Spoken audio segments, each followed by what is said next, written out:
Hey, it's Joe Amoia, the Smarter Dating Guy, with another great Smarter Dating tip just for you. Today, we've got a question from Sandy, one of our Smarter Dating members. And Sandy writes, Joe, how come I have trouble trusting guys after I found out my ex was living a secret life on the perverted side for 5 years without my knowledge? Wonder why. How do I learn to trust again and open my heart? I am ready to find my last love.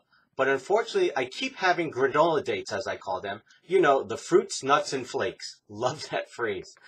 I'm 58 and I want to love again. What is wrong with me? First of all, Sandy and everybody else who's in Sandy's shoes, there is absolutely nothing wrong with you.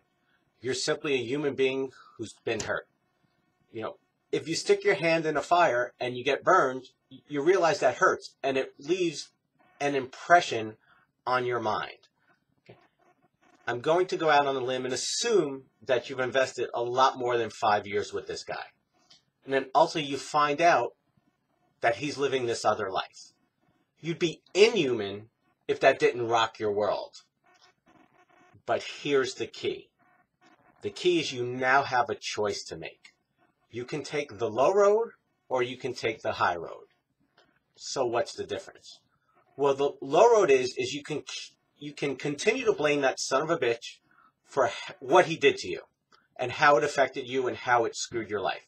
That's a very valid point, and there's a lot of women, trust me, there's a lot of women who take that road. The problem is it's not going to allow you to have what you ultimately want.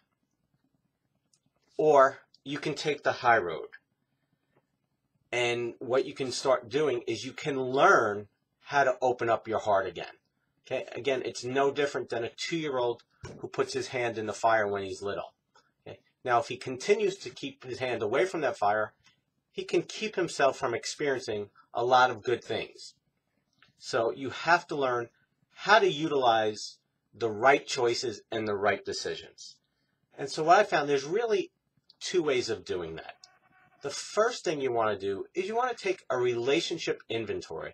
You want to look back over that past relationship as if you were an objective observer. And you want to see, what are some red flags going on? Were there things that I was missing? Were there things that maybe I saw but I didn't want to deal with? Because my philosophy is that the red flags are almost always there. It's just part of us doesn't see them or we don't want to see them. And again, this isn't to assign blame to anybody, but to see what we need to do to go further. And the second thing you want to do is you want to forgive your ex. And this is a little challenging, because after what he did to you, it's simply not cool. And so there's a part of you that wants to hold on to that hurt and wants to blame him. But I promise you, you will never be able to open your heart again as long as you're blaming him and you're holding on to that emotional pain. Now, let me tell you, Sandy, and anybody else who's in Sandy's shoes, there was a point in my life where I was in the same boat. For 3 years, I was with a woman who was saying one thing, and then ultimately 30 days before we were supposed to get married, she gave me a completely different answer. There's no words that can describe it. But I was taken back, and I realized that I had the same choice that I'm giving you today, is I can continue to blame her and make her wrong, or I can realize that, I'm going to learn from this, and I'm going to see what I have to do differently going forward.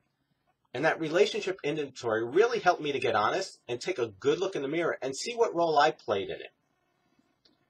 And as a result of that, it helped me to see what I had to learn to do differently.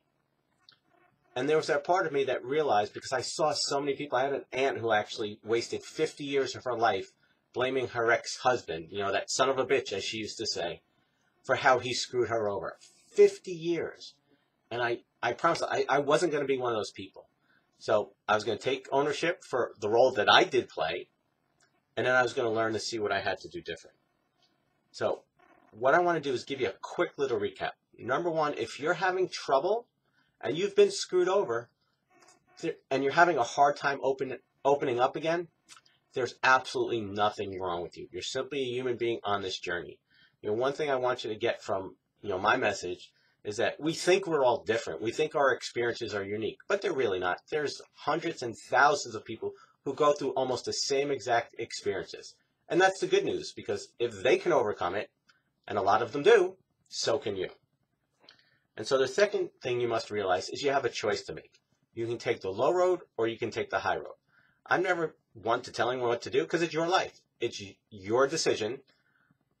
And the results in your life are strictly a direct reflection of the choices and decisions that you make. So you can choose the low road or the high road. I recommend you choose the high road. And if you do choose the high road, I recommend you do one of two things. You should take that relationship inventory. And then the second thing is that you forgive your ex, because that is the true way that you're going to be able to open up your heart again. Now, let me end this by saying, not all men deserve to be trusted. Trust is a right that is earned. And so as you go forward in any relationship, only pick men and only stay with men that show you they should be trusted. And if they're showing you that they shouldn't be trusted, there's only one thing you need to do. Roadrunner, beep, beep, and get the hell out of here. As always, it's an honor and privilege to be with you. I hope you enjoyed this. If you know someone who can benefit from it, please forward it to them. We'll see you next time. God bless.